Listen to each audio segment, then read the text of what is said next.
Jim Duquette, GM.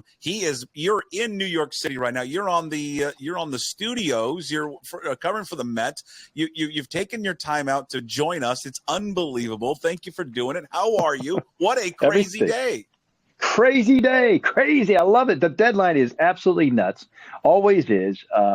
This day in particular, leading up to 6 p.m. Eastern time, it's always fun though, from being on this side of it. I remember the stress aspect of it when I was in the front office, and 90 minutes away, if you were still waiting to do a deal and you hadn't exchanged medicals yet, and you're waiting for your doctor to get back to you, trying to call your owner to see if he'll take on the money, like all these things. And you're like, I mean, it is like literally you feel like your hair is on fire and you're trying to call this guy and that person. And it's just absolutely nuts. I try not to wait to the very last minute to do deals because you can lose them. My cousin lost a deal when he had the Orioles with Zach Britton. He almost had to trade him to the Astros for a young pitching prospect named Framber Valdez, which I think we may have talked about before, but like that's nuts. And so but the owner decided at the very last minute to just squash the deal. So like you just didn't want to be in those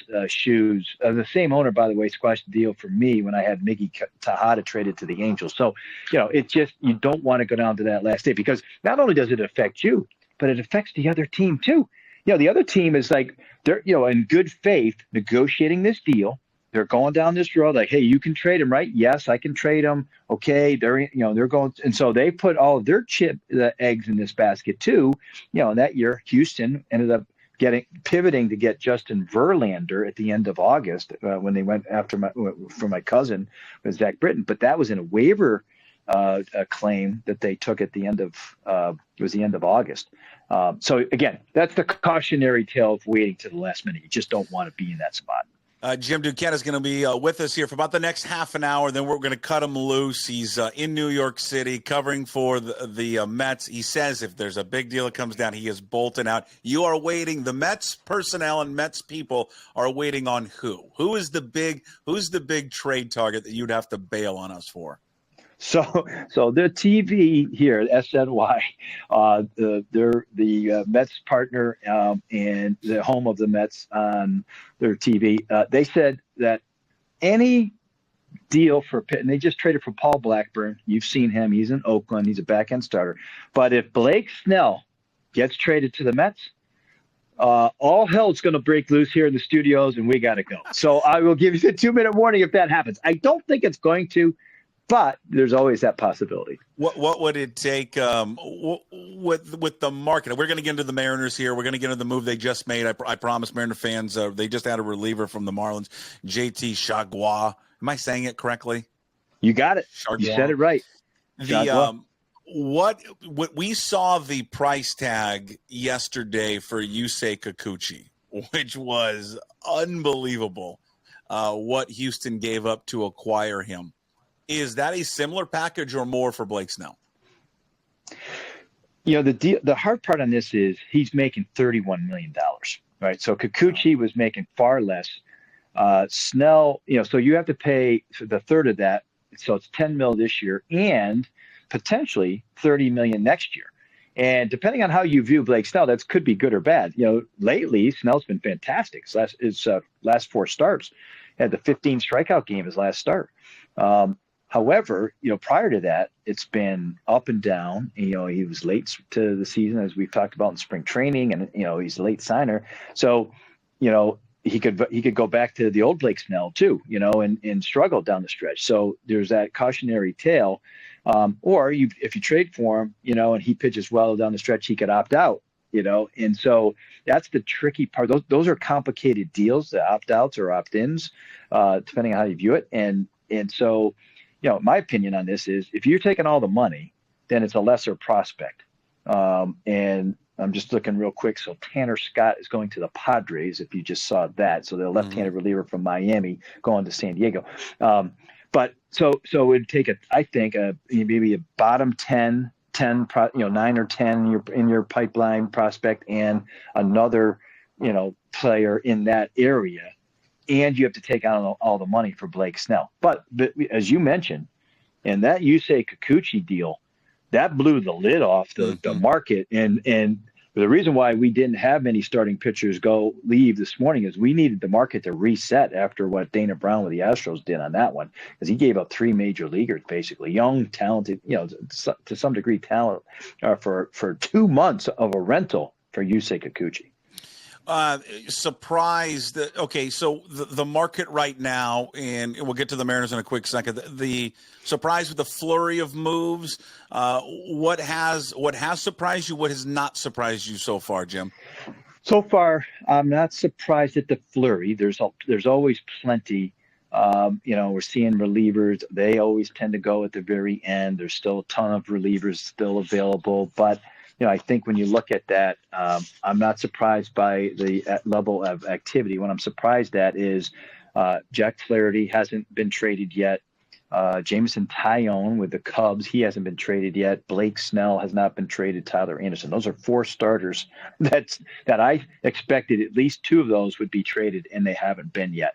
And I think that is the fallout from what we were just talking about with Kikuchi. Yeah.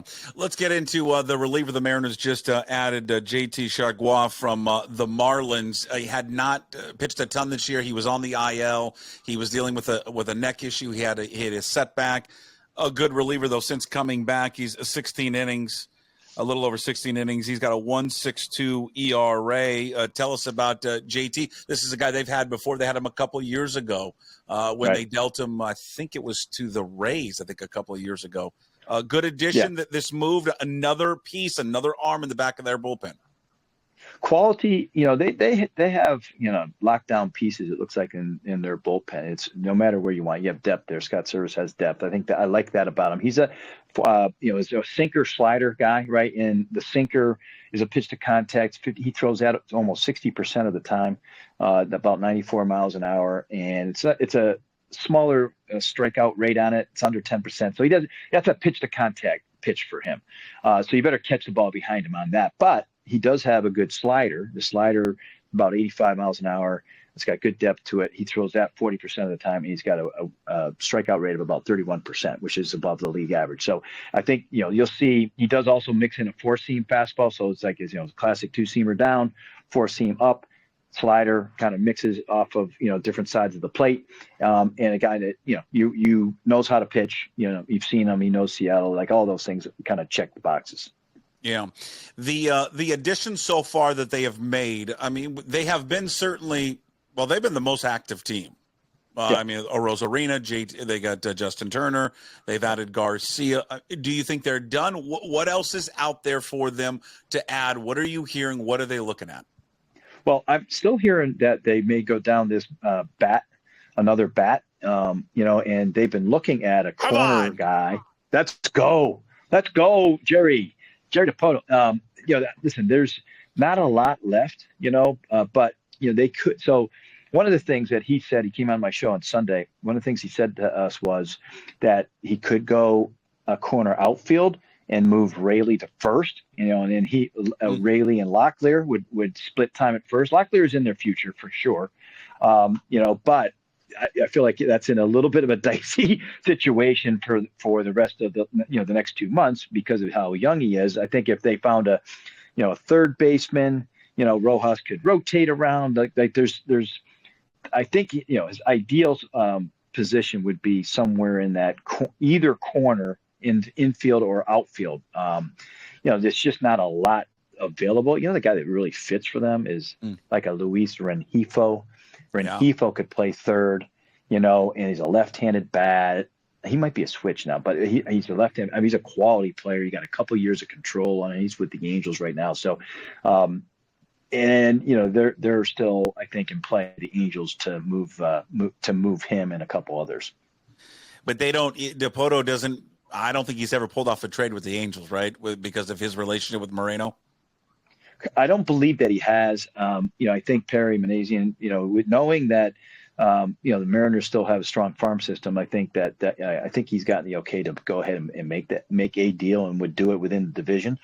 But there's always that dynamic that you never know about, and that's one that does bear watching. And we won't know until this. Let's say Rengifo gets moved, we might hear that Seattle was in on and they didn't move him. If that's the case, he doesn't go to Seattle. There's a chance that he already didn't want to do this for Jerry. Let me ask you something. They were not the Mariners. I'm talking about. We're not active in the off season, right? When we discussed that, they shed payroll.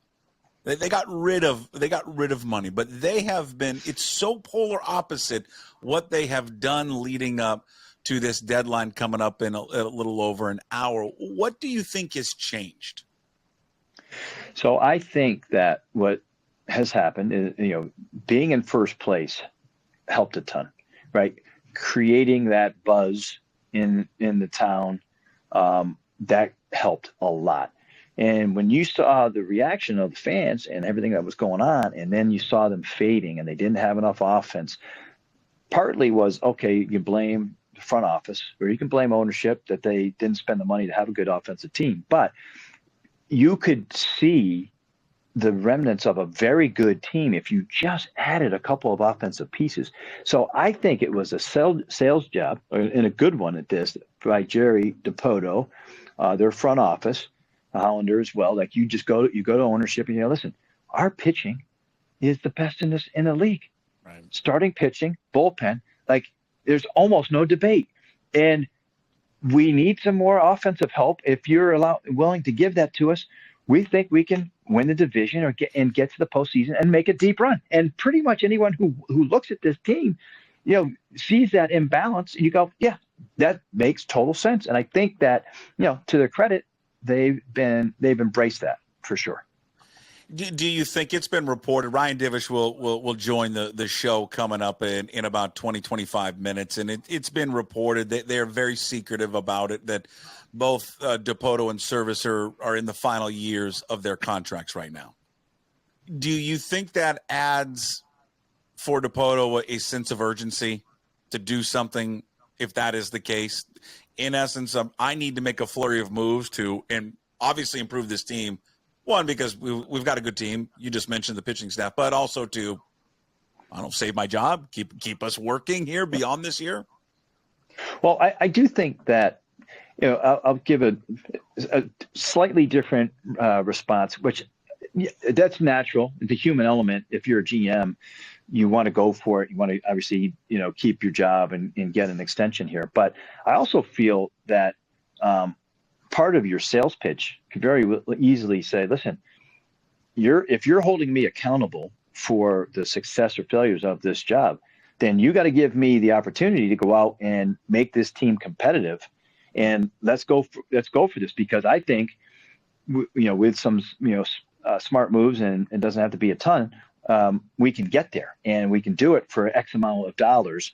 And that's all part of the pitch. I don't know that, but that is how I would try to, make that sales pitch to the ownership there. And, I think if you look at some of the expenditures and the additions, financially, Randy Arozarena is not making a ton of money. He'll be making, I think, $8 million or so roughly next year, but he's not making that now. Turner isn't all that expensive.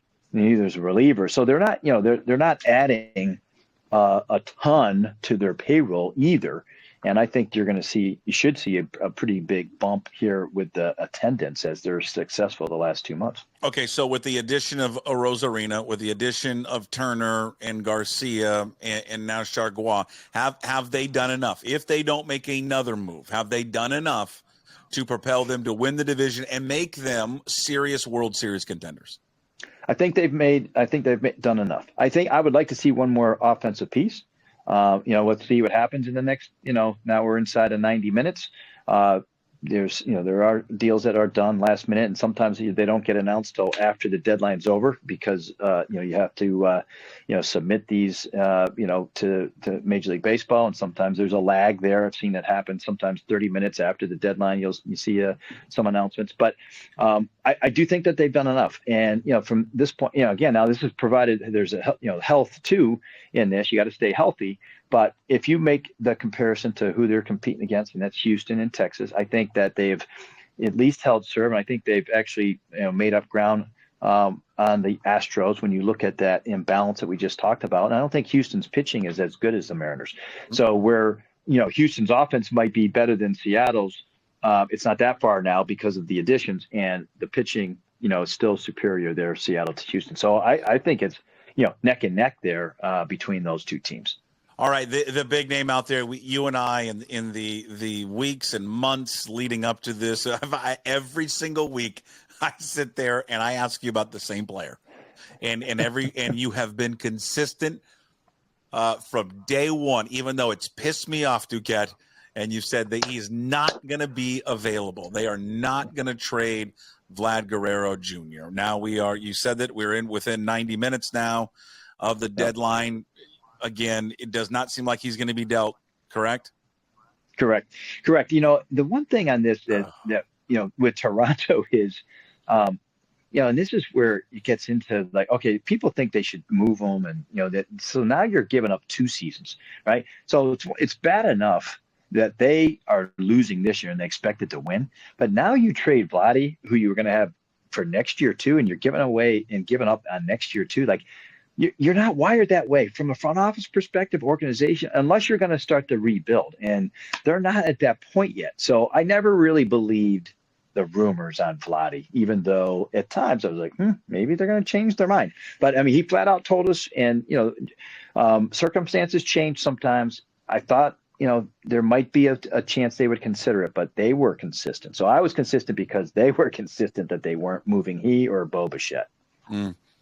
Well, that's disappointing. I'm not going to lie. It's disappointing to hear. It really, really is, because I really wanted him to go out and get like, it's agonizing. Well, not agonizing. I just, he's such a perfect fit. And, I was talking to Brad Adam, who does it for Root Sports, and who covers the Mariners, and I said, would you, because we were talking about what was given up to get Kikuchi, and I'm like, my God, I mean, just everybody wants starting pitching. This club has so much starting pitching.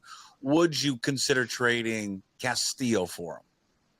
Right. And I was like, yeah, I would, because it's an everyday player, and everyday player against a pitcher, I would do it, but I don't know. You keep squashing my dreams, so I guess Guerrero's not going to happen. Maybe if he doesn't sign with Toronto. Yeah. Well, maybe then you can go after him as a free agent. Yeah, I guess maybe we can do that. All right, what else? What's the latest buzz? I mean, I'm going to give you the update. I think the Padres just pulled off a big deal, acquiring the Marlins closer / reliever in Tanner Scott. I mean, AJ Preller just does not like his prospects. If you are a prospect with the Padres, it's unbelievable. You're out. Your span, your baseball lifespan in that organization is really short. Like he'll trade you if he drafted you last year. If you're in that organization and he thinks he can help his major league team, you're gone. And I will say this: I saw San Diego this weekend. They were in Baltimore, taking on the Orioles, and they have 3 left-handers already. So this is a 4th lefty. And they have 4 guys, 2 righties, 2 lefties, that throw 98 to 101 miles an hour. I don't think there's another team that has that number that throws in the upper 90s to touching 100. And you know what Tanner Scott does? He does the same thing. 98, 99. He does it from the left side. So they have and I know he was looking for a starting pitcher, but they weren't able, at least right now, weren't able to get one. But they have an unbelievable bullpen. I don't know if I've seen one like that. Yeah, maybe ever. Yeah, that one. We had talked, I think, about Tanner Scott before. Would the Mariners be in on him? It appears with Yandy Diaz. I saw a report that for Yandy Diaz, it has come down to, I think it's 3 different teams that may be interested in him, and that would be the Mariners, Yankees, and Astros. Yandy Diaz, if they were to acquire him, what are we talking about giving up? And then again for Diaz, because they got Justin Turner, it does not prevent them from getting someone like Yandy Diaz, correct?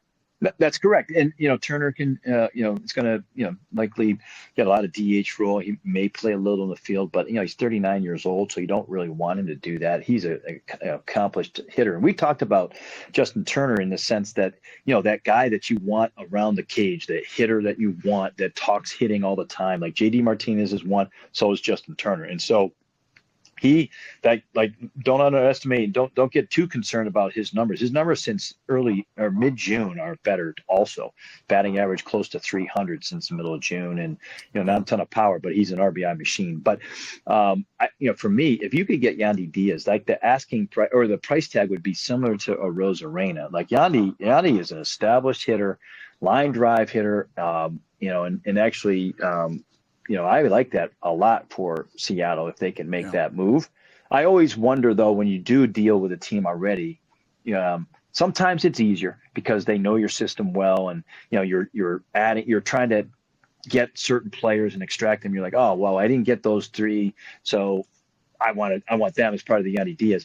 But it also sometimes you're like, okay, I was willing to go a little bit more for a Rosarena, and it becomes sometimes difficult to make that fit the next deal.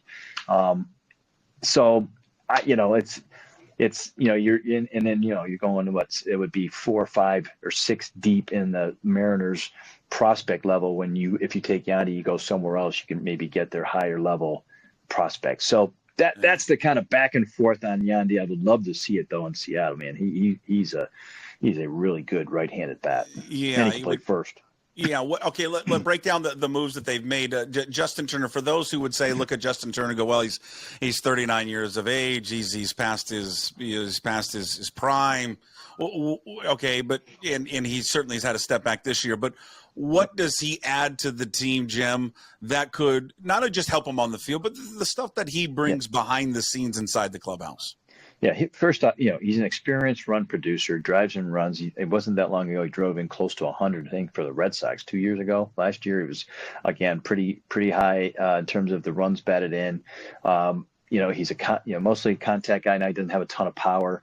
Has a terrific approach. He's a guy that also, you find those little things. When you're like a pitcher might be tipping a pitch, and he might find that little thing that no one else picks up, and he'll share it with the rest of the team. That gives you that slight advantage. And he's a great guy. He's a winner in the clubhouse. He was a huge part of some of the Dodgers teams when they won. Has postseason experience. Like, he brings a lot to the table, his experience anyway. So I like that one a lot. Actually, it's an understated move, but I like it. Yeah, and then a Rosarena. What kind of difference maker can a Rosarena be with these guys? I mean, you saw it was in a blowout, but his home run yesterday. I mean, he adds a power, a flair, and then postseason experience, obviously, to that Mariners lineup. The thing I always stood out with him is when the lights were brighter. The most important aspects of the game down the stretch in September, the postseason, like he raised his level. To another, basically to an above average, almost star type player. And that's the thing that, they get the confidence, I like to call it the swag that you have. He produces, and I think that's the thing. He's a power, like you mentioned, power bat. He's not bad in terms of the contact, although the strikeout rate was up this year. He has power the other way. He's got, like you mentioned, the flair, like all of those things that kind of come to it. And he's it's at least a solid average defender too out there. Yeah. Where right now, if you look at the teams that have made moves, let's take Seattle out of it. You may say Seattle, listen, I love what Seattle has done, and they have put them at the top of the list. If that's the case, please say that. But what else? What are the other teams that right now, as we're almost an hour till the deadline, what are the teams that have impressed you the most, maybe have set themselves apart of what they have done? I think the Yankees might have gotten like the first or second best player in Chisholm available. Yeah, that comes with some baggage there, but they picked him up. So I kind of like that one. I think the Orioles did a nice job. When you look at, they got let's say a number 3 and a number 4 starter. So the righty in Eflin, the lefty in Rogers. They got a bullpen piece in Sir Anthony Dominguez. They picked up the extra outfielder Pache. I kind of like those moves there. Kansas City did a nice job. They needed bullpen help badly, and they picked up Lucas Ursic, who Oakland traded, and Hunter Harvey. But I think those are the ones that stand out. Padres have been active for sure. The ones that have kind of the higher impact type of trades, Baltimore, Seattle for sure. I'm trying to think, make sure I mentioned the Yankees a little bit. I think Right. those are the ones that kind of stand out in particular. Yeah. The in terms of who's the guy that it's not going to be traded that you're saying, like, okay, for like Luis Robert Jr. Okay, Yeah. what's the Yep. thinking here with the White Sox with Robert Jr. and then Crochet? Unless have I missed anything? I don't think they've been dealt. But why would the Right. White Sox hang on to these guys? So the White Sox are one of those teams right now that are in a little bit of disarray. Their trade that they made for Eric Fetty and Tommy Pham, almost everybody in the industry feels they did not get enough. And it was almost like in a 3-team trade. It was the 2 experienced baseball ops heads, John Mozeliak with St. Louis, Andrew Friedman with the Dodgers, sparring with a rookie boxer who just got his ass kicked in a fight. Like those guys I feel like they took advantage. The veterans took advantage of the rookie. That's the way it seemed to me. And we'll have to wait and see in the end what because they gave up Fetty and Pham, and then from there, because Crochet came up with these ridiculous rules that if you want him to pitch in October, you got to sign him to a long-term extension. That caused some I think issues within the industry, whether they want whether somebody wanted to sign him or not, whether he was just negotiating, trying to have leverage when he didn't have leverage. Like there's all sorts of questions about that. There's always been about his health and the workload for this year anyway. So there's so much smoke there, and the asking price is so high. Yeah. I could see a lot of teams going, I'm back out. Do you understand, Jim, where he's coming from though? A little bit with Crochet, sure. because if a team acquires him and they know they don't really going to pay anything for him, they'll just run him into the ground, right? There's that tendency to overuse him. Now, I think that it's in most organizations when you get him, you basically like, hey, I want him to get to the finish line. I don't want him to be on the injured list. I don't want him to get hurt. So you are careful and cautious there. I think most teams would have handled it. I don't think they would have just said, well, you know what? Just keep pitching 6 innings, keep until you blow out. Like that's just not teams are, especially because you're trading for a guy who's has long term. He's got 2 more years of control. You want him healthy there for the long term. But I do understand a little bit. I mean, but he hasn't. He's had health issues and he hasn't been on the scene very long. Healthy. So it's one thing. Like Josh Hader came up with the rules. Same agency, by the way, but Josh Hader came up with these rules when they beat him in arbitration. Like, well, you can't pitch me more than 2 days in a row. I'm not going to go more than 3 outs in a game. And Milwaukee was fine with it. Craig Counsell handled it just fine. It was only when they traded him to San Diego, and Bob Melvin needed to use him in certain circumstances, and Bob didn't like having that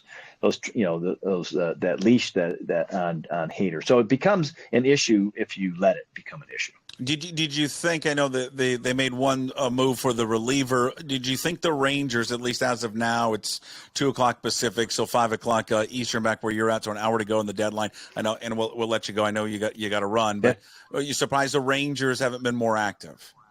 Yeah, and I'm surprised. Well, I wasn't surprised that they moved Lorenzen. Like they've had extra starters there, and they can save some money. But I thought they would add. And in their defense, they're waiting for DeGrom to come back, who's a huge acquisition if he can stay healthy. So if they add him and Scherzer gets better, and they have Eovaldi, and I mean they have a pretty good staff right there. But I thought they might have added another reliever besides Chafin. We'll see. We'll see if they do that. And really, all they need to do is get healthy, and they'll be competitive. But I just don't know when those guys like Evan Carter, Josh Young, when they come back off the injured list, they're young players, and there's an adjustment that has to happen with the league, and there's no guarantee that they're going to swing the bat the way they have done it and what they've shown in the past. A grade. We love grades. Give me a grade right now. What the M's have done. Boy, I got to give them a B+. It might be the highest grade that you're going to see out there. When these articles that come out, they will definitely be one of the winners of this trade deadline. And I'd throw a B+ on there. If they found another corner bat, I would give them an A. So We'll see. How much time left here? We got We're gonna 1 hour, 1 60 hour. minutes. 1 hour to go, and Jim Duquette, you have been wonderful with your time, more than gracious with your time. Jim joins us every week. That's why we didn't have him on the show yesterday, because we were going to do today, but he joins us every Monday at pucksports.com. It's on YouTube. It's on Apple, Spotify, wherever you find your podcast. It's all brought to you by Flat Stick Pub. Big thanks to Andy Largent and the crew there at Flat Stick Pub. Oh, book your family event, work event, birthday parties. Go to flatstickpub.com. All right, you gear down, All right. ratchet it up there in New York City. Jim, we'll talk to you next week. I appreciate it, man. All right. Sounds good, Buck. See you. There he is, Jim Duquette, joining us live there from New York City. He's on the set there for the New York Mets as they're counting down their trade deadline. And as Jim was telling us, they are waiting on one particular player, and that one particular player would be of course, Blake Snell, who, of course, is the product out of here of just up north there in Shoreline and that Shorewood area, Shorewood High School. All right, I don't know what's going on. We're streaming it on Twitter. I'm not sure what happened to YouTube, but for some reason, YouTube has been an issue streaming live, so I apologize about that. We are waiting for Ryan Divish to come on. Divish right now, though, is speaking with Scott Service, the GM of the M's. How about the manager of the M's? And so when he is done wrapping up with Scott Service, we'll put Divish on, and we'll get the very latest. A very busy day there in Boston. We are less than an hour from the deadline. Quickly, the Mariners did make a move. JT Chargois, the reliever. They acquired him from the Marlins. If you remember, he was a Mariner a couple of years ago, and they ended up trading him to the Rays for Diego Castillo. God, I miss Diego Castillo. I'll be honest with you. Little like Rodney, a little bit like Santos, just a little off. And I like guys are just a little off. But Chargois has been very good this year. 33 years of age, 16 and 2/3 innings. He's got an ERA of 1.62, 12 strikeouts and 7 walks. And you're wondering, why were the numbers so low? He started off the season on the IL. He had a neck spasm issue, then was transferred to the 60-day IL because he had a setback there in his rehab. But they acquire a reliever who, in his career, over 200 innings, has got an ERA around 3.4, 3.45, a very good bullpen arm. We talked about it yesterday with Bill Kruger, and Bill said, listen, I think they need to go out and acquire another arm, despite what they already did with Yimi Garcia, and also having Santos come back, that he's not all that sold on Gregory Santos, and they needed to go out and find another arm. So they found that arm in JT Chargois, and gives them another piece back there in their bullpen to go along with Andres Munoz, and, of course, Santos and Garcia. And, of course, you've got Gabe Spire. I mean, B+, you heard Jim Duquette say it there, B+ there for what the Mariners have done. Yeah, I mean, it's going to be an A if they get another at-bat. But what they have accomplished, I think here at this deadline, and again, still have time, less than an hour to go, has been remarkable. They've been uber aggressive. They've made themselves better. How big of an improvement have they made? I mean, it's incrementally better what they've been able to do. Arozarena is going to be a great fit for this ball club. I love Justin Turner. Justin Turner is not the player that he was there with the LA Dodgers. He's certainly taken a step back. We'll look at his numbers, though. You look at his numbers, and it's, in a way, kind of probably a sad commentary on where the Mariners are at offensively. But if you look at his numbers and to see where he's at, I mean, hell, his numbers rank right up there with the best players on the Mariners. Like, his OPS would be like the second highest OPS on the team. So good move there by the M's to get Turner. Gives them flexibility at first base, third base, DH, all that. But also, I think, a presence in the locker room.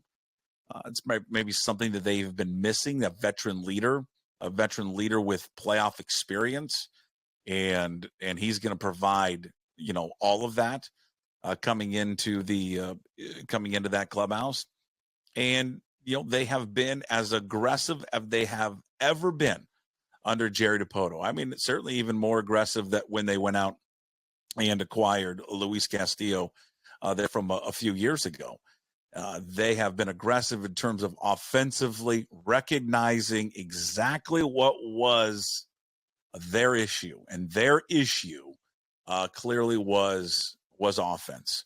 And they've gone out for the most part and have added that. Now, there's still big fishes out there. There's one big fish out there. Vlad Guerrero Jr. and Jim Duquette has been adamant, and for our sake, I hope he's wrong because I hope he comes here.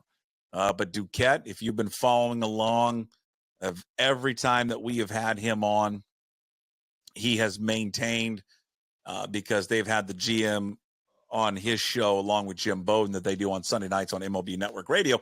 They're adamant that they're not going to move him, that they want to build around Vlad Guerrero Jr. And at this point, because he hasn't been dealt, they are maintaining their stance on that one. And despite Seattle probably being very aggressive, Jim has said that, Divish has said that, they've been aggressive to go out and try and pry Guerrero away from Toronto. It just doesn't appear that Toronto wants to part ways with him. I mean, when Brad, Adam, and I were discussing this morning on the podcast, which you can go listen to later. Don't listen to it right now, but go listen to it later. We were just talking about what would it take, to potentially get Guerrero, and we both feel that, it doesn't look like it's going to happen. All the indications again are that he's going to stay. Would you dangle someone like Luis Castillo out there? And I'll just be honest with you. If it took Luis Castillo to get Vlad Guerrero Jr., I'd do it in a heartbeat. That's what I told him. Why wouldn't you do it? I mean, we love Castillo, and Castillo's a great pitcher.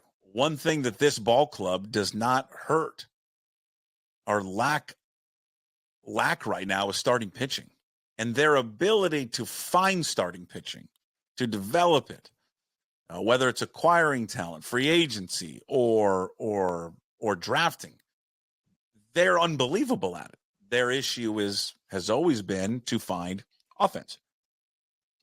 And if you can go out and get a player who's every day plays for you, rather than a guy that pitches every 5 days, you do it in a second. And, what he's owed here the next few years, is there any guarantee that you would get Guerrero to sign? Well, of course not.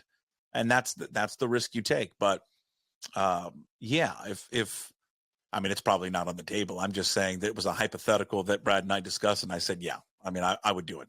I would jump at it to go out and get that guy, because I think something like that offensively just pushes you over the edge. And, I think Brad brought up a good point. I mean, I don't know how you all feel, Mariner fans feel, just about who that ace is on this team. But I don't know. I mean, I don't think I look at Luis Castillo and think he is the staff ace. I think first and foremost, you think of Logan Gilbert, and I think most of us after Logan Gilbert think it's George Kirby. The George Kirby would be the ace right after Logan Gilbert, then Luis Castillo.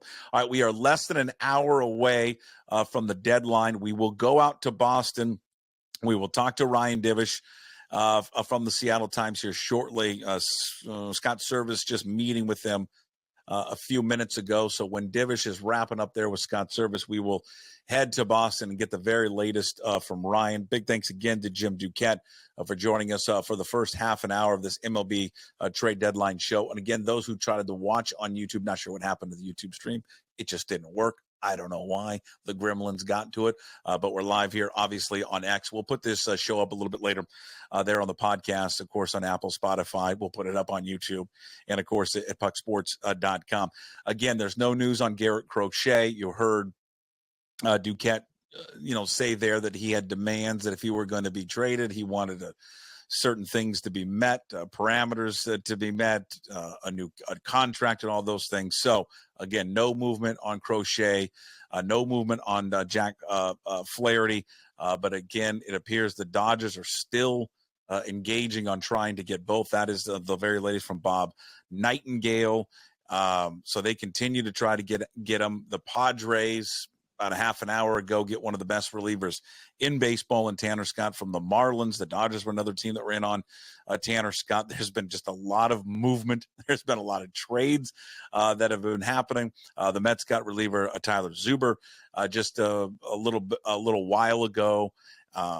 Rengifo is now drawing interest from the Boston Red Sox, and I think that's what Duquette had mentioned to us a little bit ago, and also mentioned maybe that would be a fit for Seattle. But again, the M's and Angels have never been trade partners, have never even decided to do anything because of course, the history between Jerry DiPoto and of course, the Angels and being a part of that organization. But right now, the Mariners that continue to just be the team that with the most action right now.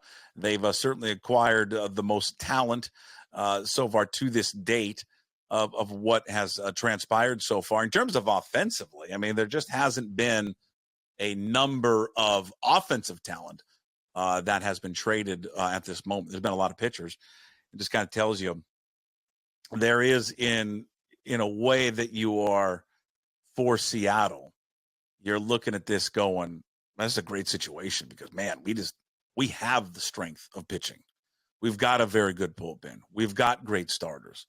We don't need to go out and compete with anybody else for any of those other players, do any of that stuff. We just need to go out and acquire offensive talent, and they've done a good job with it. We touched on Turner. We've touched on Rosarina. Can they add another weapon, something at first base? Does Yandy Diaz make sense? Damn right, Yandy Diaz makes sense. And if also in acquiring Yandy Diaz, you can somehow then prevent the Houston Astros from getting him, that would be wonderful. All right, let's go out to Boston. I've rambled enough. And joining us from Fenway, he has just wrapped up with Scott Service. He joins us twice a week. It's brought to you by Chalet Bowl. It is our good friend, Ryan Divish. Hi, Ryan. How are you? Good. What's going on? Okay, what's the latest? What would Scott Service just tell you guys? Nothing really. He said that France will be or not France, but Turner will be playing the bulk of the time at first base. I don't know how much is, I don't know how many days a week that is. It's probably 4 days a week, DH a couple of times. So, okay. And then, other than that, we just talked about, hoping that Turner helps them a little bit, like with the just the hitting and the presence in the clubhouse, all that kind of good stuff. Talked about JT Chargois, the trade they just made for him, bringing him back. They need a guy, another right-handed reliever that can help them in that 6th to 7th inning role. I mean, I think we've seen they've ran Trent Thornton into the ground, and he has been effective at times, but I mean, he's just not a guy that you can put in. You like to bring in with runners on base or 8th or 9th inning. So basically, I think I'd have to look. I don't know if anybody else had minor league options. That's also a reason why Spire had to go back down. He also doesn't look quite right. He just hasn't had the velocity as well and this command that he normally had last year. It's basically been now all season. So, go down to the minor leagues, work on normal time, and I think he should be fine. Okay, so just update us on that one, because as we're in the middle of doing this, doing the show at 1:30 there with Jim Duquette. Did you say they've sent Gabe Spire down? Yeah, he was optioned down. They brought up Jonathan Diaz. Okay. Because their bullpen just got work last night. It was short anyways, and then with Logan only going 2 2/3, they had to bring in Thornton for longer. I think the 42 pitches he threw were a season high, so they just needed somebody that could pitch multiple innings. If something were to go wrong with Castillo or even Kirby in the next 2 games, you need to have somebody that can help cover multiple innings. So I think that's kind of where they're at. They sent Locklear down because he's not going to play. Obviously, Jason Bossler doesn't have minor league options, and he can play, 2 outfield spots in both corners. So Locklear's going to go back to Tacoma and play on a regular basis. Okay, so we've got we're 45 minutes away from the deadline. Do you think they're done? Do you get the indication they're done? part of me thinks that they're done simply because any of the players that they may want aren't going to be traded.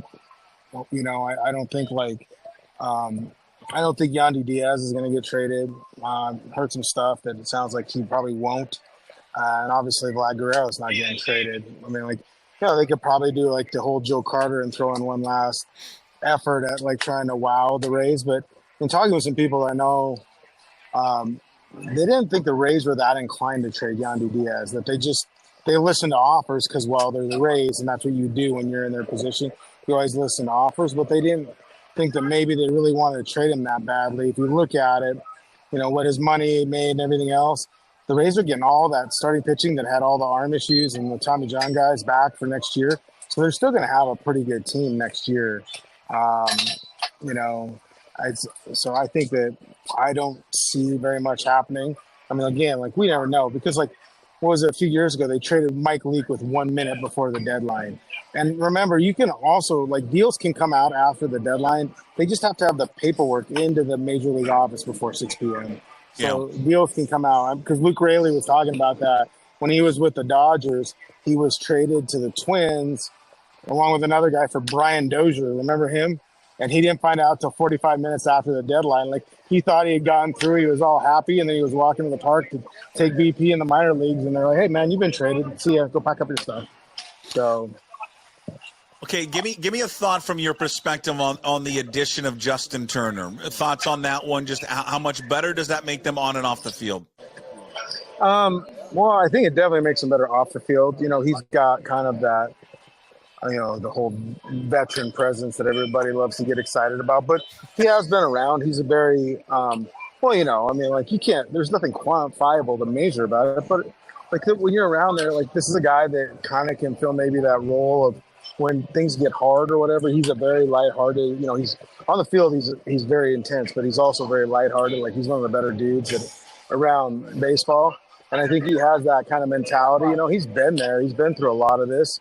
So he can kind of, you know, be a voice of reason when maybe things are going wrong and everybody wants to panic, you know. And, you know, so I think that helps him on the field. I mean, he's right-handed bat. I don't know that he's got pop, but he will get on base.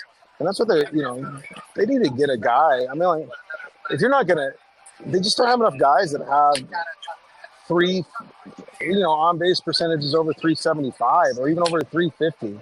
Get on base more. I mean, like, yeah, they strike out or whatever, but they got to have guys to get on base more. So I think that helps them in that regard.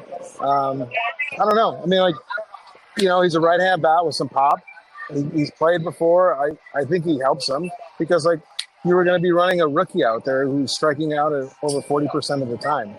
So I think, you know, putting Turner there, even if he isn't as good defensively, and they have, you know, Locklear's not great defensively either, and neither is France.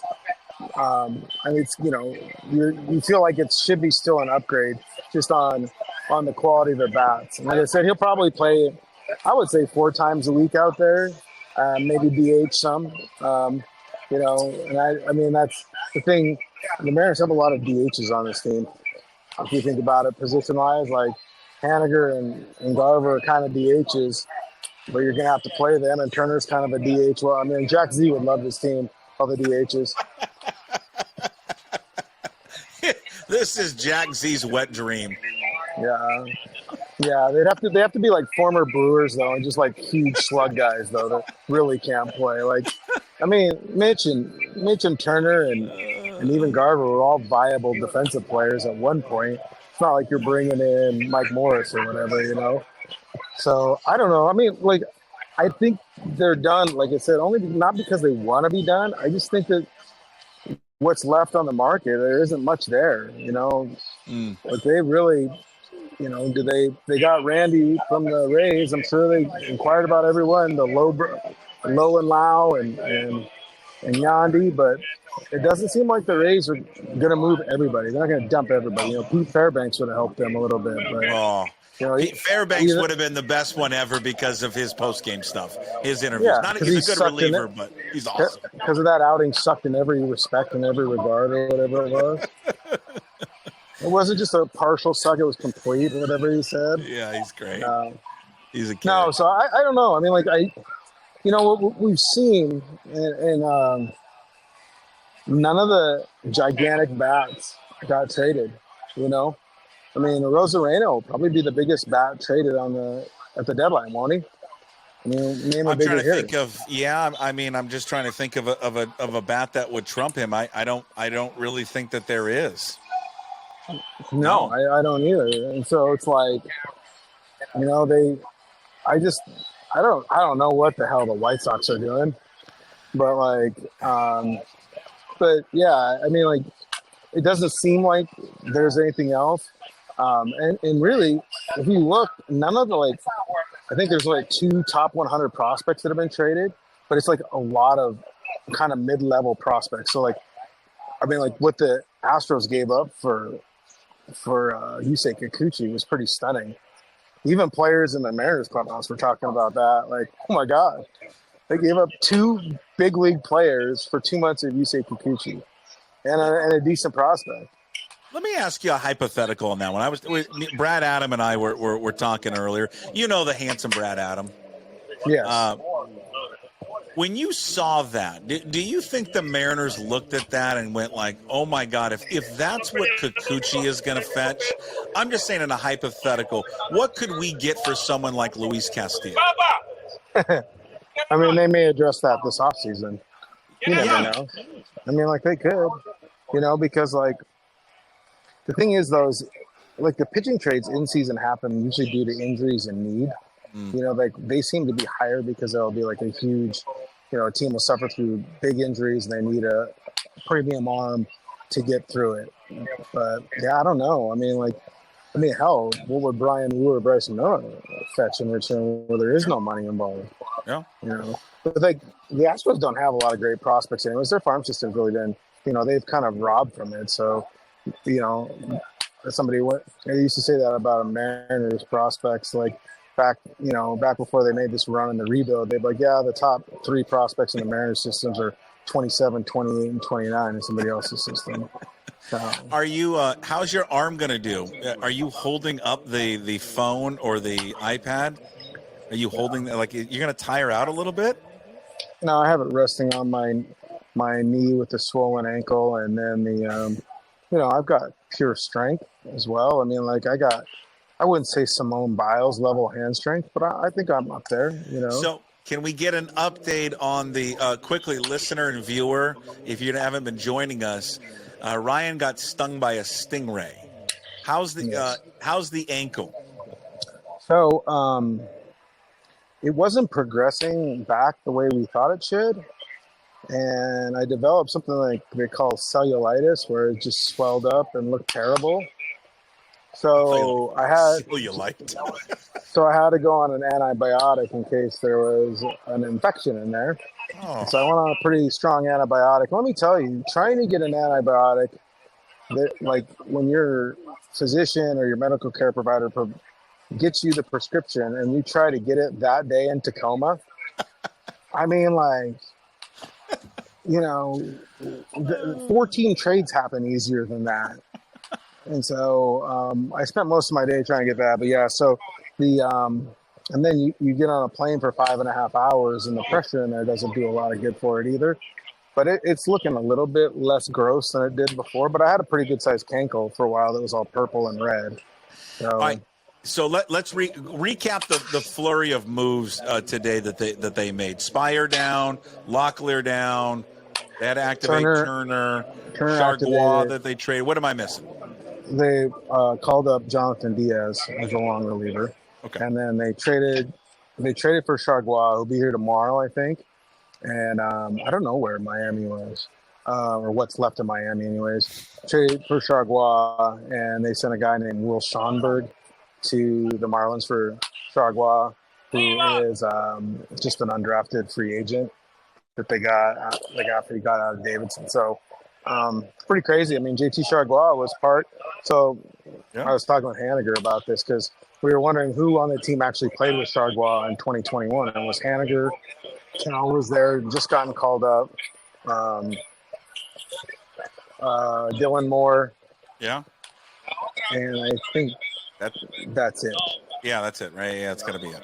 So the final, if they remain, if this is it, and we got 35 minutes until the deadline. If it remains this way, and you've kind of said that you feel that this is it for them, Arozarena, Garcia, Turner, Chargois in, Stanek, Clase, and a bunch of 6 minor leaguers, I think it is, and Ty France out. Where does that put them in your opinion? How much better are they today than they were a week and a half ago? Well, I mean, you feel like from a production standpoint, you've upgraded at left field and first base. You know, I mean, like even if the raw numbers of Turner, they're not like overwhelming, but like you feel like you still have a productive player at first base. And then you added 2 arms to the bullpen that you feel like are better than, you know, what you've been rolling out there. I mean, like they've just been cycling those right-handed relievers in and out of Tacoma. You know, Colin Snyder and Cody Bolton, or Cody Snyder and Colin Bolton. I don't know, and like, you know, Thornton. I mean, they ran that group of middle relievers so hard. So you brought in new arms and arms that are pitching well at the time. So I think that helps them. So I you know, do I think they're a better team after this trade deadline? Yeah. You know, and they didn't get maybe the bats they wanted, but I don't know how much those bats were available from what it sounds like, because nobody got these guys. It'd be different like if you know, Yandy Diaz, he could still get traded. I mean, like somebody could wow the Marlins or the Rays at the last minute and they decide to. But like Luis Roberts still with the White Sox, and boy, he's done nothing to increase his trade value of late. I mean, he's looked like a dog. And then, you know, Vlad's going to stay. I mean, like, you know, I don't know what the hell the Rockies are doing. What the hell are the Angels doing? They're not going to trade Tyler Anderson and Luis Rengifo and Taylor Ward. Some of these teams, I don't get. What are the A's doing? They're keeping Brent Rooker. I mean, he's going to put him on the sign at the MGM when you build your new stadium. Brent Rooker, come see Brent Rooker. Come on. I mean, like, that's the thing is, like, some of the bats that should have been available just don't seem to be. And I think that's a problem. You know, like they aren't, you know, teams are just those. Part of it is I think it's hard to find productive hitters anymore. So, yeah, I think you're just not seeing, like, the premium bats, you know, years ago when JD Martinez got traded or some of those guys, we're just not seeing that, you know. It's mostly guys in their walk years or maybe 1.5, but it's more mid-level guys to fill out rosters. And I don't know if that's, you know, a product of teams being smarter with their prospects or being smarter with the bats they have. But, you know, like, to me, the Rockies, they didn't make a trade, did they?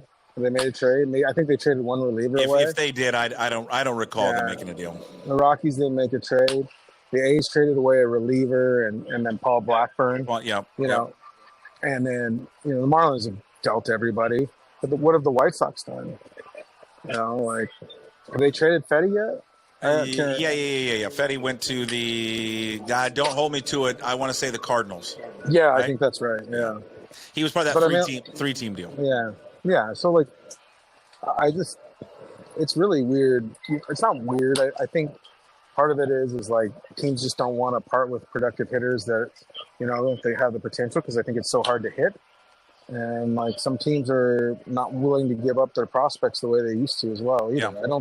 I don't think that's really the Mariners thing. I think they're willing to give up the prospects for the right guy, but like, sure. I think there's also a tipping point where you just say, yeah, we're not. It's one thing to give up a lot to get a guy, but it's another thing to be just reckless and stupid. You know? What do you have an idea at all, and if you don't, just lie and speculate? An offer for Guerrero? What they would have had to have given? Yeah. Well, I included Harry Ford and one of the infield prospects. You know, whether it's Colt Emerson or Cole Young, and then probably Hancock and at least 2 more guys, because that was kind of the rumor, is that the White Sox and the Blue Jays all wanted kind of like Juan Soto level returns for what they got. And I mean, the Padres gave up Mackenzie Gore and C.J. Abrams, two of the top 100. They were two top 100 prospects, along with James Wood, that's three top 100s. So minimum, the Mariners had to give up three top 100 prospects, and the Blue Jays would want them to be like near MLB ready, and that may have hurt them. Like, if you're trying to make a deal where the Blue Jays can't say no, is that you need guys that are like right there and ready to go. Yeah. And Harry Ford isn't that, Cole Young isn't that, Colt Emerson isn't that. So I'm sure it was I'm sure the Mariners offered at least two pretty good guys and tried to piece together the other three. But, I think the Blue Jays, if they're going to do it, would want, you're trading away a guy that you thought was going to be the future of your franchise. You have to be able to sell the return that you get and sell it on the idea that you're going to be good quickly. So, I think the ask would have been enormous. Like, the better fit was Robert, who I don't think they liked as much. He didn't fit as well. I don't think they liked the contract. I don't think they liked the inconsistency. You love the upside, but like Robert, you can sell the White Sox on. You're not going to be good for 3 or 4 years. So here's some guys that are more low A, more projectable than guys that are big league ready right now. And that's what I don't get. Like, why keep Crochet if you're not going to be good for 3 or 4 years? I mean, his value will probably never be higher than it is right now, will it? No, but how much of what he said in the last 24 hours and his representative said, putting it out there that they wanted an extension, all that stuff, hurt their possibilities of moving him? Oh, I'm sure it hurt a lot. But again, like, that can all change. Again, this is the first season this guy's started games. I don't think they're really in a position to make demands about extensions and innings and all that other stuff. Are they? He should.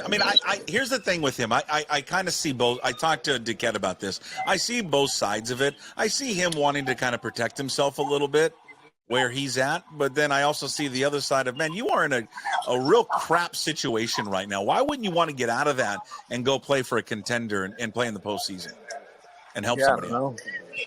I don't know. It's a bad team, bad organization. Good city, I guess, but nothing else about it is nothing great, As we're less than a half an hour away from it getting done, there still is time for them to make a move. Guerrero's going to be probably out. Maybe Yandy Diaz is available. Hey, our guy we've talked about a lot, late night Lamont, still around. It doesn't sound like the Giants either. They dumped all the pieces. That doesn't make any sense, though. I know. Well, they dumped the pieces that were expiring or that cost more money, like Cobb and, they tried to, and then Soler was just kind of a non-fit.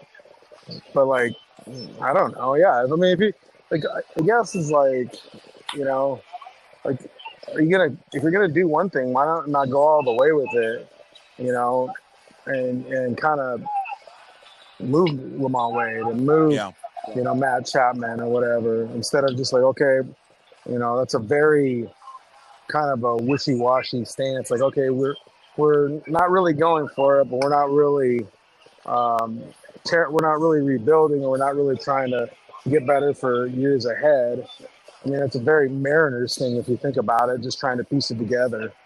All the mid-2000s and stuff and even after 2002 or whatever, where they're trying to make these trades to just be slightly better so they can be competitive, but never enough to hey, we're going to go for it. And then never enough where they say, you know what, screw it. We're just going to rebuild from here because all these guys are ancient and we're rapidly deteriorating. Yeah. Do you think how Luis Robert played when the Mariners faced them, and you kind of mentioned it, he really gave off this I don't really give a what vibe. I don't know. Do you think that may have swayed them at all, how aggressive they wanted to be with that? I think probably some, but I think the ask too, if you don't love the player and you don't love his attitude, and you're going to give up 4 or 5 of your better prospects, that's a big risk. Not to mention he's owed money. He's owed real money. This isn't just, flyer on a guy, so I don't know. I don't, at the end of the day, if you're really good and, you really, I just don't know that he's been productive enough where you look past the weird body language and the history of not posting and stuff like that to go from there. Have they I think I've asked you this again. I want to repeat it though. I mean, have they done enough? I mean, is this enough to make them truly a World Series contender? I mean, we know what their pitching staff is. Their pitching staff is no doubt World Series caliber. Offensively, what they've added, is it enough to get them, push them over, win the division, and seriously challenge to get to the World Series? Yeah, I guess. I mean, like, it's still contingent on what Julio and JP do when they come back and when they come back. Yeah. You know, now like, so you bring, when you get Julio and JP back, then you're putting out a different lineup completely. Yeah. You know, then you're running in a row. You're running a Rosarena in some order. Julio, you know, JP, Julio, Rosarena, Turner, Cal, Polanco. I mean, like, that's more commensurate with what you're seeing, what you expect of a postseason team. Yeah. You know, and then if, God forbid, any of these other guys start to get going again, then, you know, then it looks a little bit better. I mean, you kind of said. Uh-oh. We have lost Ryan Divish here for a second. Oh, you're back on. Oh, sorry. We lost you for a second. Call. No, you're okay. Tell those people to stop calling you. No one wants to hear from you. Divish doesn't want to hear from you. It's the stepson. The stepson. Tyson, so hey, you tell Tyson to pound sand, all right? Yeah. So anyways, no, I mean, like, what are they, 3.85 runs per game or whatever? You need them to be about 4.5. Does this make them 3/4 a run better? Not immediately, but like when they get the rest of the group back, you think that they can average somewhere between 4.2 to 4.3 runs per game when they get Julio back, and when they get JP back, and if somebody else just does a few things, I think that's possible. Yeah. You know? I mean, you're not asking again. Like, you're not asking them to produce 6 runs a game. You're asking them to produce 4. Is that impossible with this group? I don't think so. I think we've seen that, like, when it kind of works a little bit better, not even ideal, but like just somewhat, if these players stay somewhat up to their level, it works out pretty good. But like, when you have that many players playing below their level, that's a problem. What is it? I want you to make a lineup for me with those guys coming back, with Julio and with JP in the lineup. The lineup now for the Mariners looks like what? Who hits leadoff for you? They'll probably just let JP go back there, just because they think he's competitive in the way he sets the tone. I mean, you don't know how much he'll use Robles. If like you can use him a little more cautiously, because he could get exposed the same way Rojas did, and same way Dylan Moore did, and stuff like that. Okay. JP, and then like, you don't like Julio too, right? No, he's fine. I mean, you hit him anywhere. You put a Rosarena at 2, Julio at 3. Okay. Cal at 4, Turner at 5. Okay. And then I don't know who else is on the team. Polanco at 6. Maybe Okay. move Polanco up 2 based on the matchups and stuff. You probably got we're Rojas, 7, 8, 9. Rojas or Rayleigh 7. Okay. And then I don't even know what positions I'm at. We got left. We got all of them. We need DH.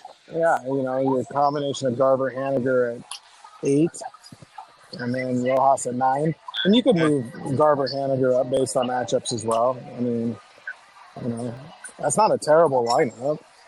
No. Like I said, people are going to be pissed. For everything I'm hearing, it just wasn't like there was a lot available. Because I don't think they were afraid to pull the trigger on trading some prospects away, knowing what they have now and knowing that they need to. I don't think they were afraid at all about that. I just don't think that it was there for them. Who's going to be pissed? You think fans are going to be pissed? Oh, yeah. Well, they're pissed all the time. But, yeah, I think fans will be pissed. I mean, they're always pissed. But, like, I mean, the thing is what they can be more pissed about is like, you knew this rotation had the potential to be great. you knew it had potential to be special.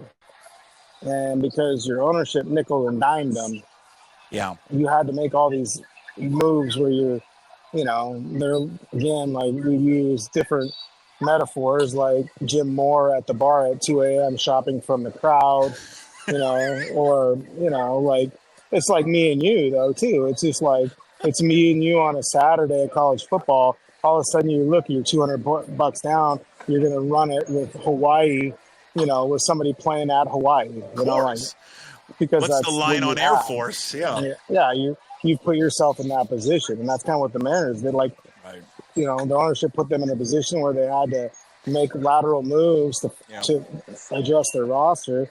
And what they did is take a chance on a lot of older players, where you're looking for bounce back or hope that they can play to their baseball cards despite their age or recent performance and saying, no, it's not going to happen. And then like somebody like Garver isn't an outlier performance that he provided last year because it was a smaller sample size. So, like they didn't, when you go and get guys that are proven producers at age 28 to 29 to 30, those aren't gambles per se. Right. That's not running a 3-team parlay, with Gardner Minshew's, completions, a catch rate from Tyler Lockett, and God knows who's playing the Raiders, just hoping to, pull out one, like we call it Joe Cartering, trying to Joe Carter at the very end to salvage your betting day. You're taking risks on unsure bets. And while players aren't sure bets because of the human factor, you go out and get a player more in their prime or more in a high production level consistently, then you're going to get production more often than not. Yeah, I mean, here's the deal. I think people are excited about what they've done, and I do think you need to take a step back and go, yeah, I mean, they've acquired guys that are older, that are not having their best years. Now, when you compare them to what the Mariners are at offensively, you say, well, okay, they actually are quite good with what this Mariners offense is. I mean, I think Turner would have the second highest OPS on the team, or does. Yeah. I think currently. Again, that's another thing is you have to the whole floor. So what's your floor at right now? Hey, time out. Tell the adult that's there trying to get autographs to pound sand and tell him, is that a kid? No, it's a kid. Is that a kid or an adult? Okay, that's good. Okay, fine. No, there's about 7 adults, though, too. Are you in the section where you're trying to get autographs right now? Well, I'm right by the dugout, yeah. Yeah. So, why do adults feel like they need to get autographs? Do we understand that phenomenon? Why does a 45-year-old have to get an autograph and then push kids out of the way? I don't get it. Never have. I guess it's better than collecting human heads in their faces. Or what else they might be doing. Do we think they're the same person? Someone who would collect heads would be the same as getting autographs. I think you're right. Well, I don't know if they drove a windowless passenger van here, but Well, listen, if you hear one of these guys lean over to one of these players and go, "Hey, would you mind helping me with this couch?" Yeah. Oh my God. Is that great big fat player? Yeah. If you hear that, then I run. Oh yeah, it's getting kind of loud in here, though. Oh, you're good. Hey, you only got a few more minutes, and then we'll cut you loose. All right, we'll cut you loose. Yeah. I know you've been gracious with your time. You're earning all your money. Yeah, I just saw Shannon Dreyer in the background. Shout out to Shannon Dreyer.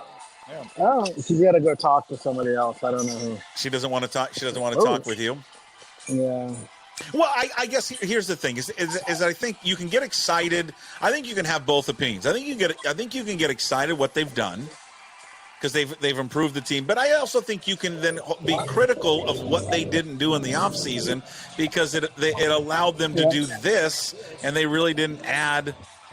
They could have done a better job of adding in the offseason. Your boy Chris DeWitt came over because he's watching the podcast live, and they came over. He's like, "Are you live?" Yeah. So he's over there. He's got his headphones in and waving at him now, and he's all happy. For those who don't know Chris DeWitt, he basically runs the Mariners clubhouse. Good dude. Great dude. He's Good unbelievable. dude. For being a Husky diehard, he's a good dude. Yeah, it's a little annoying how over the top he is with his Husky fandom, but you know what? We go ahead and we let him have it. All right, we let him have it. I mean, like, he tolerates softies, so I guess you have to. But no. So I don't know. I mean, like, yeah. I mean, like, you can sit there and second guess all the moves they've made in the off season and all the reasoning behind it, because I think we both talked about the idea that they didn't have to be that fiscally conservative, regardless of what their metrics and their projections say for youth sports. You know, this is that business side shouldn't always seep that much into the game side, and really, they are drawing more than I think we expected. They're drawing well. Even that Angel series, which is a crap sandwich on a lot of levels, and they played like ass, they still had 25,000 people. You know, in past years, that's 17 or 14 or 15. You know, and they were drawing early in the year when they shouldn't be. Now, I'll be interested to see once September rolls around, but if they're in it, they're going to draw. I mean, think about how many times we've written that I'm trying to think how many times I've written that they've been over 30,000 this year. It's a lot. You know, I mean, early on, you just noted early on in the season when they're not supposed to draw those crowds because of the weather and schools in and all that stuff, but they have consistently. That you're right. Hey, we do it. Just a couple more trades have gone down. The White Sox have traded. They made a trade, but it's not for Luis Robert. It's not Crochet. The Orioles are finalizing a deal for Eloy Jimenez from the Chicago White Sox. So, Jimenez. Another talented player who doesn't play a lot. He's hurt right now. Like when he was in that series with the Mariners, he couldn't really even run to first base. So, I mean, you know, the Orioles did trade away Austin Hayes, who was a nice player, an outfielder, because he wasn't playing much. Like Jimenez is just kind of a bat off the bench, probably DH him. But he's hurt all the time too. Yep. So and I don't know what his money's pretty workable, because the Orioles aren't spending a bunch of money. I mean, I know that they added Zach Elfin, but I mean, you know, they don't have a ton of money to work with. They just have a lot of really good prospects. And if you're the Tigers, why wouldn't you trade Tarek Skubal and get Jackson Holiday and somebody else, you know, like get a star? I mean, I know Skubal's great, but he's a pitcher, and their everyday player other than Riley Green suck. Like, why wouldn't you do that? I don't know. I mean, is it a doubt of how good they think maybe Holiday could be? I don't know. I mean, like, well, take your pick of the rest of them. You know what I mean? Like, they got a ton of good prospects. So, well, okay. How about this? The Tigers sit 5 games under 500. Do they look at themselves and go, you know, maybe we reinvest this in the offseason, we build around Skubal, and then we have a shot next year? I don't know. Maybe. No, I don't see it. I mean, that's a lot of Little Caesars pizza for Mike Ilitch himself. Hey, Little Caesars is not a bad pizza. Yeah, but it's not. It's not exactly exactly breaking. No, I mean, it's $5 pizza. That's what you get. I mean, it's great for little kids after a little league game. I think Little Caesars is a fine pizza. I don't know. I mean, you find me another place. I think your players probably would demand like Pagliacci or, you know, gourmet wood fire pizza, but I know living in the Ballard area, that's how you guys roll. But so well, like this isn't Ethan Stoll's Ballard pizza. I can't eat it. Does it have truffle oil on it? That's what you guys would be like. They have truffle oil on this, and you wonder why we lose. Yeah, I know. I was going to say about I lost my train of thought there with Skubal, but whatever. It's Big fine. Maple. I'm walking around. Yeah, pitching tonight, the Big Maple. Are you a little surprised they just gave up on him, the Dodgers? Well, he just ran into roster problems, and he was only going like 5 innings to start and throwing a ton of pitches, but you know, he was still competitive. Yeah, and the Dodgers, I mean, like, they can do whatever they want. It always seems to work out for them. You know, George, people that follow up. Oh, George. Guess he's. Who's trying to get George's attention? I was going to tell you that Mark Feinsand from MLB Network is saying that Yandy Diaz is not going to be traded. That it doesn't appear they'll be traded. No, I have some sources that kind of told me that Yeah. he wasn't going to be traded. They just, And they, like, if you think about it, the Rays probably believe they can still be competitive next year, because they have some really good prospects that just haven't come up. And they have all those, everybody loves Scott here, wants his autograph. Not on Twitter, though. people want Scott Service's autograph. Yeah. Well, the men do. Okay, I'm going to ask you something about Scott Service. I thought Scott Service yesterday. You played the position, so you tell me. I mean, it's a blowout. Why catch Cal Raleigh? Just take him out of the game. Because, like, the other catcher gets hurt a lot, and so if he gets hurt, then you have to have Dylan Moore catch. Is he your? I was going to ask you. Is he your emergency guy, Dylan Moore? Yeah, because Todd, I would think so, but I don't know. He says he could do it, but I don't know. He can't really do Dylan Moore as the emergency. He's the starting shortstop. Well, isn't there somebody that could? I mean, come on. I mean, they're down by 11. They avoided a scare with him early in the game when he took, was it a foul ball off his hand? Yeah. I mean, and then he gets hit later in the game when they're down by I think 10 or 11. Like, it just, I don't know. They really are running him into the ground. They're playing with fire. Yeah.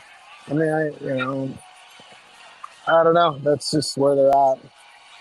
I would think when Julio gets back, you might see that third catcher come up again. Okay. But within the organization? Yeah, I guess. They have that couple guys in Tacoma. I mean, again, they're backup. Would they – I can't remember now. Does rosters expand in September to like 28 or 27? 28? Why are you asking me? You're the one who I covers don't know. the team. I mean, drinking has killed a lot of my short-term memory. I'm on drinking and out. I mean, a lot of Crown, Adderall. The amount of substances that have gone into my system that are unhealthy for me. Yeah. Man, like I'm pretty much held together by ibuprofen and Crown Royal. Well, and we've got to get you a Crown Royal sponsorship in addition to, of course, the great Chalet Pool. I think it'd be good for you. Yeah. It really would be. I don't know. I mean, I think that they've got to address it at some point because, I mean, they are just. I mean, we love Cal Raleigh. We talk a lot about him on our episodes a lot, just how important he is to the team. And listen, if they went to him and said, "Hey, do you want to leave the game yesterday?" I know Cal Raleigh's going to say, "No, I'll stay on the game." But I mean, he is playing every single day. Yeah, I mean, part of it, like you're not coming back in that game. That's the thing too. But you also like that he's kind of hitting, so you want him out there. You know what I mean? So. I get it. All right, well, we got about 8 minutes to go until the deadline. We don't think anything is going to happen, so we can wrap it up here with you. The guy, there's a lot what's of. going to happen is they're gonna make a move right when we hang up. Yeah, right? You know what? Then we're not going to hang up. Screw it. You got 8 more. You got 8 more minutes. No, you got to stay. You got to stay because they move, but they're going to make a move, and you know what's going to happen. There are a lot of Mariner fans there. At least where you're sitting. Yeah, what the hell? Too. So like yesterday, I'm walking through and there's a guy wearing a Montana State coat. So go Grizz at him and I start making fun of him. I meet him. And he was actually roommates in college with some of my buddies from Harvard. Come on. No, seriously, it's crazy. There's a ton there. There's a ton of fans there. It's great. Good for. How you doing, man? Mariner fans. Well, no breaking news. Sorry. Look at you. You're like a celebrity. People love you. Nothing pisses Daniel Kramer off more when somebody recognizes. Hey, how you doing? Yeah, good. Look at you. You're a man of the people. You could run for office right now. And everybody thinks I'm mean, and like curmudgeon me. Well, you are mean. I know. And Munoz told me that I look crabby and need to relax and be happy more. Twice now. He legitimately got angry at me, saying I'm too stressed out. Well, it's okay. This is a walk and talk interview with you. We're doing the walkthrough of the bowels of Fenway. Also, that movie, The Town, there's no freaking way they could have pulled off that robbery. This place is like so narrow. No way. I love that. That's one of the more underrated movies, by the way. Well, but it's a great movie for one person. For who? Isn't Blake Lively in that one? Yeah. No. Yes. Oh, yes. Yes, she is. Oh, yeah. Yeah. Yeah, no. That's why you like the movie. Yeah. Well, no, it's just a good movie, but yeah. Sausage and peppers? Is that where we're going to go ahead? Get some sausage and peppers? Yeah, but I go to the one outside. Yeah. There's a sausage and peppers place outside of here. But honestly, like for people that are baseball fans, they should come to a game here just because the vibe outside the stadium as well, just the energy around. It's like an event. I mean, they shut down the whole street around, like, because unlike many places, Seattle, where they try. I knew this was charge you for stuff in their own corporate-owned stuff. This is. Oh, did I lose you? For a second, but I think you're making everybody nauseous by moving around so much. Okay. Oh, sorry. Well, I'll stand here for a second. Yeah. But yeah, so like outside of here, like there's bars and restaurants, and they shut down the street, and people just hang out. But it's not like I'm looking. Yeah, so it's about, and this is East Coast prices. So it's $11 for a Coors Light. That's not horrible. I'll take it. I mean, you know, it's airport beer costs, hotel beer costs. You know what? My favorite beer stand it's not a secret anymore where it's at, behind home plate by the Hall of Fame section at T-Mobile. Yeah, I know. They've got now. You know what they've added back there? Because I like the 12-ounce cans. I don't like the big cans. They're too much. No, because you don't drink fast enough. Right. You get warm. Yeah, exactly. They've got Victoria. Oh. Solid beer. That's a solid Mexican lager. Is that Victoria? Yeah. So I would, without like shotgunning it or like the whole, I could probably drink a Miller Lite, a 12-ounce Miller Lite can faster than most average human beings. It's like 2 drinks. I learned it from my dad. There you go. And on the golf course, I mean, especially. That's why I kind of like the Bale Breaker pills on the golf course, because I don't drink it quite as fast. Yeah. You know, it's a good golf drinking beer. You can. Ken Rosenthal has just reported the Dodgers are in discussions to acquire Jack Flaherty from the Tigers. So, kind of wait and see on that one. He's a interesting cat. He's a tough kind of teammate, from what everybody says. Oh, really? In terms of personality, yeah. Oh. He's kind of a shit talker, and he'll talk to the other teams and hit, you know, like so. That's what people had talked about. But, hey, last thing before we let you go. There's about 3 minutes left of the deadline. Take us since they said it afterwards, especially on Friday. I don't think you weren't there yet. Jude was covering the team, but the overall vibe around the baseball team since they've made all these moves. What has it been? How much has this infused them with excitement and looking forward to, the final, 45, 50 plus games of the year? Oh yeah, I mean, like you feel it. Even like Mitch Haniger said to me, "Hey, I like the moves you made. I mean, like we've gotten better." And I mean, Mitch Haniger says that, and that comes at the cost of playing time for him. Because he wants his team to win. So yeah, no, it's kind of the game recognizes the game. Like they know Rosarina, they know Turner, they know Garcia. They believe they've gotten better, And like you look around, and I mean, one thing they do trust is proven players over kind of rookies or prospects. Yeah. And so that's kind of the thing. Like I do think they believe they've gotten better, and they know that Julio isn't far off, hopefully, and that kind of thing. So we're going to talk with DePoto in about 10 minutes. Okay. Via Zoom, which I'm surprised they're putting DePoto on, honestly, just because fans' reaction to him is also.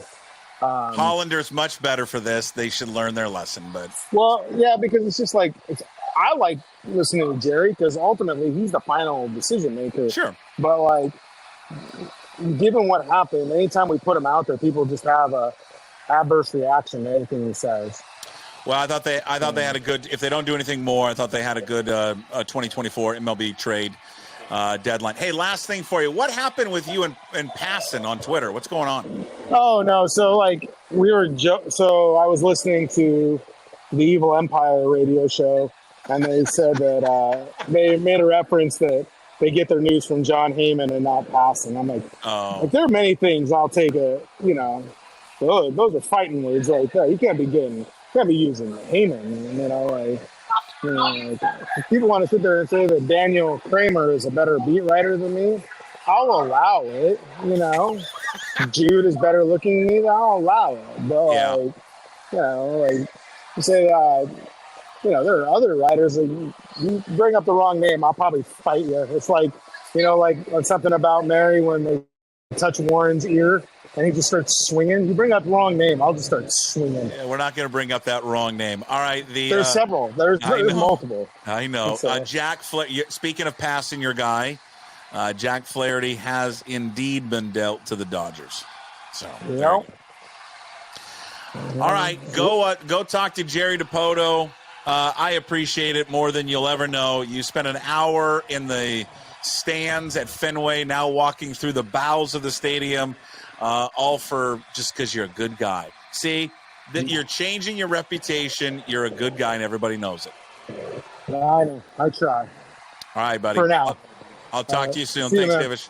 Yeah. There he is, Ryan Divish, joining us here on our MLB trade deadline show. We went a full 90 minutes getting it covered with you. It started with Jim Duquette and obviously concludes there with Ryan Divish as we are at 3 o'clock Pacific time. A deal certainly could still be made, but it appears that they have not done a move and that they are done. They did acquire a reliever, as you know, JT Chargois. They're from the Miami Marlins, and that is going to be it. But again, Chargois, they get a reliever. They get 2 relievers, Garcia, Rosarina, Justin Turner. You're going to see all the grades are going to come out tomorrow and the next few days, and people are going to say that they probably, if they didn't win the trade deadline, certainly right up there with several other teams. But a full 90 minutes. Can't thank Jim Duquette again, who started off our coverage on our MLB trade deadline show from New York, going a half an hour, and then we popped on, had Divish for about a full hour. Big thanks to their sponsors, Jim Duquette, Flat Stick Pub, who brings you Jim Duquette every Monday. His episode releases at 1 o'clock, and then Chalet Bowl. Shout out to Reggie and the family there, the Frederick family. Every Wednesday and Friday with Divish, those episodes releasing at 1 o'clock on all the platforms, YouTube, Apple, Spotify, wherever you find your podcasts, and, of course, at pucksports.com. I'm not sure what happened with the YouTube stream today. My apologies if you were trying to go over there, but it seems like everything was up and running here on X. We'll put this up a little bit later, but, again, all content, you can find it, again, YouTube, Apple, Spotify, all those platforms, and, of course, at pucksports.com. Coming up on tomorrow's show, it is a Wednesday. We'll talk to Jim Moore, the go-to guy. He'll be with us every Monday, Wednesday, and Friday. He joins the Daily Puck Drop. We'll release that at 10 a.m. We may or may not have Divish on tomorrow. Maybe if we do, just a quick one since we took up about an hour of his time. But for all those who checked in here on X, thank you so much. Thank you for listening. Thank you for following along. Please, on all the different platforms, like, subscribe, comment, follow, all of that. It all helps the cause. We appreciate it. We'll talk to you again tomorrow. As always, we promise to be better.